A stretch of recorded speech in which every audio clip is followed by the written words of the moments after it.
अस्सलाम वालेकुम दोस्तों, कैसे हैं आप। उम्मीद करता हूँ आप खैर से होंगे। दोस्तों मैं हूँ आपका दोस्त और होस्ट डॉक्टर जाफर जुल्फ़कार। दोस्तों मैं आप दोस्तों को अपने यूट्यूब चैनल पर वेलकम करता हूँ, खुशामदीद कहता हूँ। दोस्तों हमारा आज का जो टॉपिक है वो है पेशाब में खून के आने की वजूहात, यानी कि causes of blood in urine, जिसको हम मेडिकल टर्मिनोलॉजी में हीमाचूरिया कहते हैं। और दोस्तों पेशाब में खून आने से बहुत ज़्यादा एंजाइटी क्रिएट होती है। पेशाब में खून 3 सिचुएशंस में आ सकता है। एक तो ये हो सकता है कि आपने रिपोर्ट करवाई है और उसमें कुछ रेड ब्लड सेल्स आ सकते हैं, और ये भी एक हीमाचूरिया की टाइप है जिसको हम माइक्रोस्कोपिक हीमाचूरिया कहते हैं। और दूसरी सिचुएशन ये है कि आपने पेशाब किया और वो सारा ही रेड है, यानी कि पेशाब के साथ जो ब्लड है वो मिक्स होकर आ रहा है। ये भी हीमाचूरिया की एक टाइप है, इसको हम ग्रास हीमाचूरिया कहते हैं। और ये कभी कभी इतना सीवियर हो सकता है कि इसमें क्लॉट्स भी आ सकते हैं, और ये किसी किस्म की अलामत के साथ भी आ सकता है और बग़ैर किसी दर्द या किसी अलामत के बगैर भी आ सकता है। और दोस्तों ये जो खून के क्लॉट्स होते हैं जो पेशाब के साथ आ सकते हैं, ये मसाने का बहुत ज़्यादा इन्फेक्शन भी हो सकता है, इसकी वजह से भी आ सकते हैं, या कैंसरस स्टेज में भी आ सकते हैं, यानी कैंसर की सूरत में भी आ सकते हैं। दर्द के साथ अगर आए तो किडनी स्टोन भी हो सकती है। इसी तरह अगर बुखार के साथ आए या गला ख़राब होने के साथ आए तो किसी किस्म की इन्फेक्शन की वजह से भी हो सकता है, यानी गुर्दों की सोजिश हो सकती है, इसकी वजह से भी आ सकता है। इसके अलावा यूरिनरी ट्रैक्ट में कोई भी मसला हो तो इसकी वजह से खून आ सकता है। और दोस्तों इसमें 2 चीज़ें इम्पोर्टेंट हैं। एक तो आपने इसको इग्नोर नहीं करना, और दूसरा ये कि आपने फ़ौरन ही डॉक्टर को दिखाना है। और कुछ दोस्त पूछते हैं कि अगर यूरिन में ब्लड है तो यानी कि पेशाब में खून है तो किस डॉक्टर को दिखाएं। डॉक्टर जो है 2 किस्म के डॉक्टर्स को आप दिखा सकते हैं। एक को आप नेफ्रोलॉजिस्ट को दिखा सकते हैं और दूसरा यूरोलॉजिस्ट को भी दिखा सकते हैं। दोस्तों यूरिन में ब्लड आने की जो वजूहात हैं, इसमें कुछ वजह ऐसी होती हैं जिनको नेफ्रोलॉजिस्ट डील करता है, और कुछ वजह ऐसी होती हैं जिसको यूरोलॉजिस्ट डील करता है।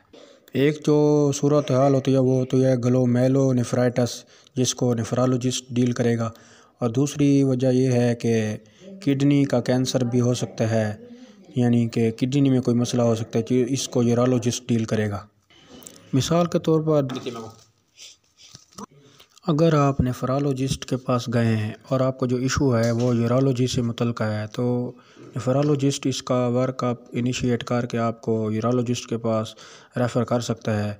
और अगर आप यूरोलॉजिस्ट के पास गए और वो इशू जो है वो नेफ्रोलॉजी से मुतल्लिक़ है, यानी ग्लोमेरुलोनेफ्राइटिस है, तो वो आपको नेफ्रोलॉजिस्ट के पास रेफ़र कर सकता है।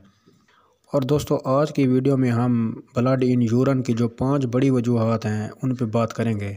सबसे बड़ी वजह तो ये है कि एक तो यूटीआई यानी यूरिनरी ट्रैक्ट इन्फेक्शन, यानी पेशाब के रास्ते की इन्फेक्शन हो सकती है, और इसमें नॉर्मली तो पस सेल्स आते हैं, लेकिन अगर उसको ट्रीट ना किया जाए तो इसमें ब्लड भी आ सकता है। वो चाहे मसाने का इन्फेक्शन हो जिसको हम सिस्टाइटिस कहते हैं, या वो प्रोस्टेट का इन्फेक्शन हो। प्रोस्टेट ग्लैंड जो होता है वो मसाने के नीचे एक अखरोट नुमा गदूद होता है जिसको हम प्रोस्टेट ग्लैंड कहते हैं। इसकी सोजिश को हम प्रोस्टाइटिस कहते हैं। इसकी सोजिश की वजह से भी ब्लड आ सकता है। या किडनी के स्ट्रक्चर के इन्फेक्शन में भी, जिसको हम पाइलोनेफ्राइटिस कहते हैं, इसकी वजह से भी ब्लड आ सकता है। लेकिन आपको इसका पता नहीं होगा, लेकिन जब आप डॉक्टर के पास जाएंगे तो वो ही इसको असेस करेगा कि ये किस वजह से हो रहा है, यानी कि किस वजह से ब्लड आ रहा है। और दोस्तों दूसरी सबसे बड़ी वजह जो है वो है कैंसर या ट्यूमर्स, यानी कि मसाने का कैंसर भी हो सकता है, और वो प्रोस्टेट का कैंसर भी हो सकता है, और इसके अलावा किडनी का कैंसर भी हो सकता है। और दोस्तों अगर आपकी उम्र 50 साल से ज़्यादा है तो स्पेशली, और आप सिगरेट भी पीते हैं यानी स्मोकिंग भी करते हैं, तो इसमें आपको प्रोस्टेट के मसले की वजह से ब्लड आ सकता है।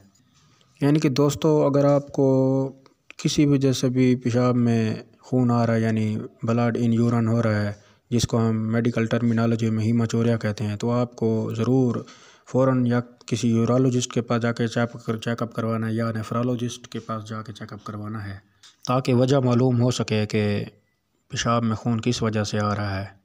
और दोस्तों और इसकी तीसरी जो बड़ी वजह है वो बहुत कॉमन है, और ये पाकिस्तान बेल्ट जो है वो स्टोन बेल्ट में आता है, यानी कि गुर्दे की पथरी की वजह से भी आ सकता है। मसाने में भी पथरी की वजह से खून आ सकता है, जिसको हम स्टोन डिजीज़ कहते हैं।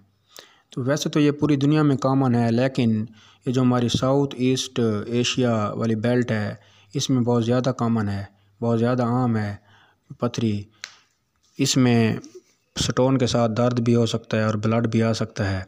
अगर आपको आपके फ्लैंक में पेन है तो और साथ खून भी आ रहा है तो काफ़ी चांसेस हैं कि ये किडनी की पथरी की वजह से हो सकता है, यानी कि गुर्दे में पथरी की वजह से भी ये हो सकता है। और दोस्तों जो चौथी सबसे बड़ी वजह है वो है जिसको नेफ्रोलॉजिस्ट ही सिर्फ डील करता है, और वो है गुर्दे की सोजिश। ठीक है ना, जिसको हम नेफ्रोलॉजी में नेफ्राइटिस कहते हैं। इसकी वजह से भी खून आ सकता है और इसको सिर्फ नेफ्रोलॉजिस्ट ही डील करता है। और दोस्तों पांचवी जो वजह है वो है कुछ लोगों को हीमोफीलिया की बीमारी होती है, यानी कि अगर कहीं अंदर कोई इन्फेक्शन या ज़ख़म आने की वजह से ब्लड जारी हो जाए तो वो ब्लड रुकता नहीं है, और बैरूनी तौर पे भी अगर कोई ज़ख़म वगैरह लग जाए तो उसको ब्लड नहीं रुकता। और जब तक इसकी वजह ना मालूम की जाए तो उस वक्त तक हम पेशाब में खून आने की वजूहात को जानकारी उसका इलाज कर सकते हैं। और ये हीमोफीलिया की बीमारी में इसकी वजह यानी कि हीमोफीलिया का अगर पता चल जाए तो इसका इलाज किया जाए तो फिर ब्लड रुक सकता है। तो दोस्तों ये 5 बड़ी वजूहात थी जो मैंने आपको बताई कि जिसमें पेशाब में खून आ सकता है, यानी हीमाचूरिया हो सकता है। तो दोस्तों उम्मीद करता हूँ कि आज की वीडियो आप दोस्तों को पसंद आई होगी। अगर दोस्तों वीडियो पसंद आई है तो इसको लाइक कर दें, शेयर ज़रूर कर दिया करें ताकि किसी इंसान का भला हो जाए। और दोस्तों आखिर में मेरी दुआ कि अल्लाह आपको और आपकी फैमिली को हर किस्म की बीमारियों से दूर रखे और आपको घराना हमेशा ही हंसता मुस्कुराता है। अल्लाह हाफिज़।